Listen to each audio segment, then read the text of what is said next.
या कुन्देन्दु तुषारहार वरदा या शुभ्रवस्त्रान्विता या वीणा वरदण्डमण्डितकरा या श्वेतपद्मासना या ब्रह्माच्युतशङ्करप्रभृतिभिर्देवैः सदा पूजिता सा मां पातु सरस्वती भगवती निःशेषजाड्यापः। श्री महागणाधिपतये नमः। श्री महासरस्वती नमः। श्री गुरुभ्यो नमः। 2024 సంవత్సరంలో ఏప్రిల్ మాసంలో మీనరాశి వారికి గోచార ఫలితాలు ఎలా ఉంటాయో తెలుసుకుందాం. ఈ ఏప్రిల్ మాసంలో మీనరాశి వారికి సూర్యుడు జన్మ ద్వితీయ స్థానాల్లో సంచరిస్తున్నాడు. ఇది ప్రతికూలమైనటువంటి సంచారం. ఇక అంగారకుడు ద్వాదశ స్థానంలో తర్వాత జన్మస్థానంలో సంచరిస్తున్నాడు. ఇది కూడాను ప్రతికూలమైనటువంటి అంశం. బుధుడు జన్మ ద్వితీయ స్థానాలలో సంచరిస్తున్నాడు, అనుకూలంగా ఉన్నాడు. గురువు 2వ స్థానంలో సంచరిస్తున్నాడు. అంటే రాస్యాధిపతి 2వ స్థానంలో సంచరించడము ఇది చాలా అనుకూలమైనటువంటి విషయము. గురువు యొక్క ప్రభావం మీకు అనుకూలంగా ఉంటుంది. ఇక శుక్రుడు జన్మ ద్వితీయ స్థానాలలో సంచరిస్తున్నాడు, అనుకూలంగా ఉన్నాడు. శనైశ్చరుడు ద్వాదశ స్థానంలో సంచరిస్తున్నాడు. అంటే ఏలినాడు శని ద్వాదశంలో ఉన్నాడు, ద్వాదశంలో సంచరిస్తున్నాడు కనుక శని యొక్క ప్రభావం బాగా ఉంటుంది. శని మీకు ప్రతికూలంగా ఉన్నాడు. ఇక రాహువు జన్మస్థానంలో సంచరిస్తున్నాడు, ప్రతికూలంగా ఉన్నాడు. కేతువు 7వ స్థానంలో సంచరిస్తున్నాడు, ఇది కూడాను ప్రతికూలంగా ఉంది. అయితే ఈ విధంగా గ్రహస్థితి ఉన్నప్పుడు మీనరాశి వారికి ఈ ఏప్రిల్ మాసంలో ఓవరాల్గా మనం ఆలోచించినట్టయితే ప్రధానమైనటువంటి గ్రహం లోపల గురువు యొక్క సంచారం అనుకూలంగా ఉంది. శని, రాహువు, కేతువు, అంగారకుడు, సూర్యుడు ఈ గ్రహాలన్నీ కూడాను ప్రతికూలంగా ఉన్నాయి. బుధుడు, శుక్రుడు మట్టుకు బాగానే ఉన్నారు.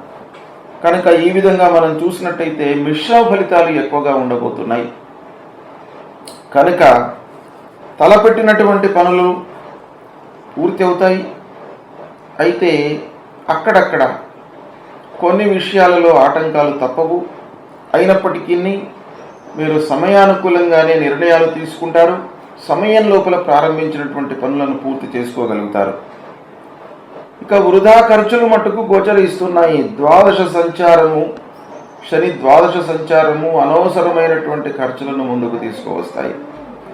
తద్వారా మనకేంటంటే ఆదాయం ఎంత ఉన్నప్పటికీ ఖర్చులు మితిమీరిగా ఉండడం మూలకంగా మనకు భయము, ఆందోళన అనేటువంటిది ఉద్భవించేటువంటి అవకాశాలు ఉన్నాయి. కాబట్టి ఖర్చులను మీరు నియంత్రించుకోవడము చాలా అవసరము.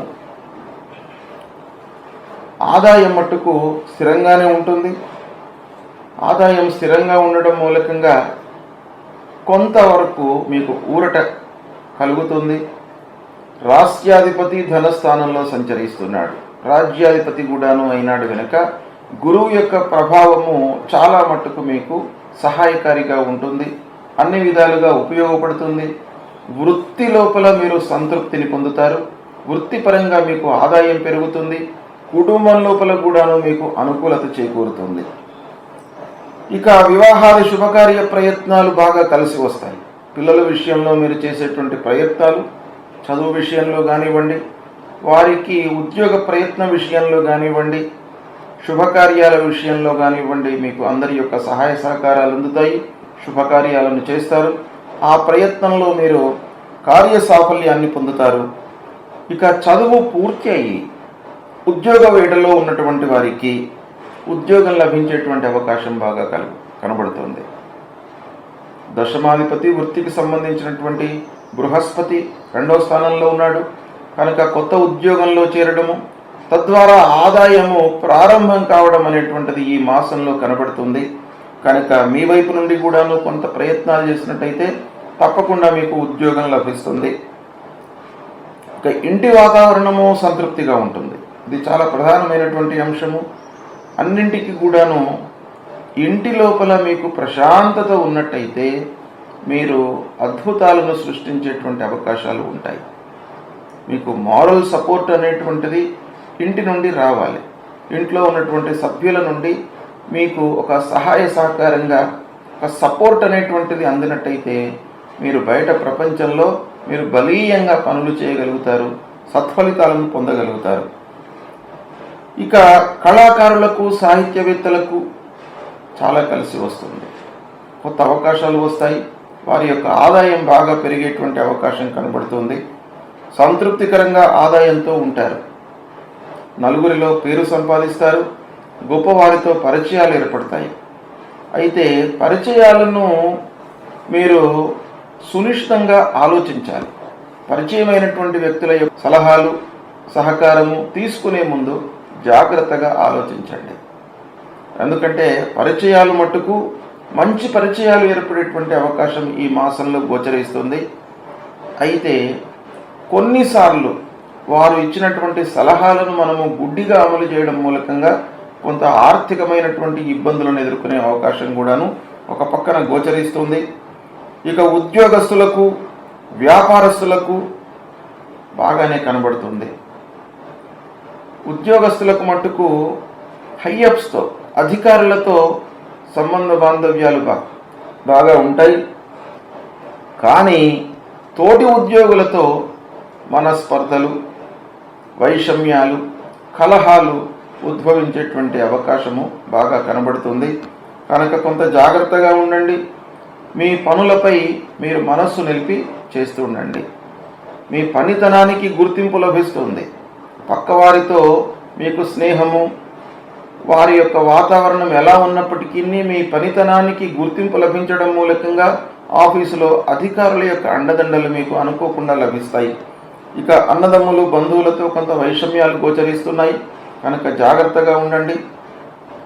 వాహనముల మూలకంగా ఇబ్బందులు, అంటే ఊహించకుండా మీకు వాహనముల మూలకంగా రిపేర్లు ముందుకు రావడము, వాటి మూలకంగా కొంత ఇబ్బందులు గోచరిస్తున్నాయి. కనుక జాగ్రత్త పడండి.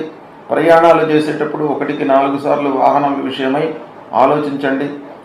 ఇక పారిశ్రామికవేత్తలకు మిషనరీల మూలకంగా ఇబ్బందులు, తర్వాత ఇంటిలో కూడాను మిషనరీల మూలకంగా రిపేర్లు రావడము, తద్వారా ఖర్చులు, ఇవి ఊహించకుండా ముందుకు వచ్చేటువంటి అవకాశాలు ఉన్నాయి. పూర్వము తీసుకున్నటువంటి భూములు, ప్లాట్లు, గృహము, వీటి మూలకంగా కూడాను కొంత ఇబ్బందులు గోచరిస్తున్నాయి. కనుక వాటిని కూడాను మీరు పరిష్కారం చేసుకునే వైపుకు ఆలోచన చేయండి. ఇక రావాల్సిన డబ్బు ఆలస్యంగా చేతికి అందుతుంది. తీర్థయాత్రలపై మనస్సు నిలుపుతారు. ఈ విధంగా మీనరాశి వారికి గ్రహస్థితి మిశ్రమంగానే ఉంది.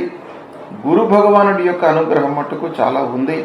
బుధుడు, శుక్రుడు బాగా ఉన్నాడు కాబట్టి కొంతవరకు మీకు అనుకూలత ఉంది. అయితే మీ వైపు నుండి మట్టుకు ఆచితూచి నిర్ణయాలు తీసుకోవడం చాలా అవసరము.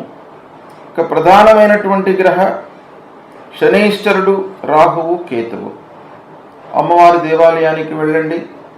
ప్రతినిత్యం కూడాను అమ్మవారి దేవాలయానికి వెళ్ళడము, ఆంజనేయ స్వామి దేవాలయానికి వెళ్ళడము, విఘ్నేశ్వరుణ్ణి పూజించడము, ఇవి చేసినట్టయితే మీకు చాలా కలిసి వస్తుంది. ఆ భగవంతుడి యొక్క అనుగ్రహం మూలకంగా దుష్ప్రభావం అనేటువంటిది దూరం అవుతుంది మీకు. కనుక హనుమాన్ చాలీసా చదువుకోవడము, విఘ్నేశ్వరుడి యొక్క స్తోత్రము చదువుకోవడం మూలకంగా మీకు విఘ్నాలు లేకుండా ఉంటాయి. ఈ విధంగా మీరు చేసినట్టయితే ఆ గురు భగవానుడి యొక్క అనుగ్రహం మీ పైన ఉంది కనుక మీకు ఈ మాసం కూడాను బాగా కలిసి వస్తుంది. సద్వినియోగం చేసుకోండి. శుభ ఫలితాలను పొందుతారు. శుభం.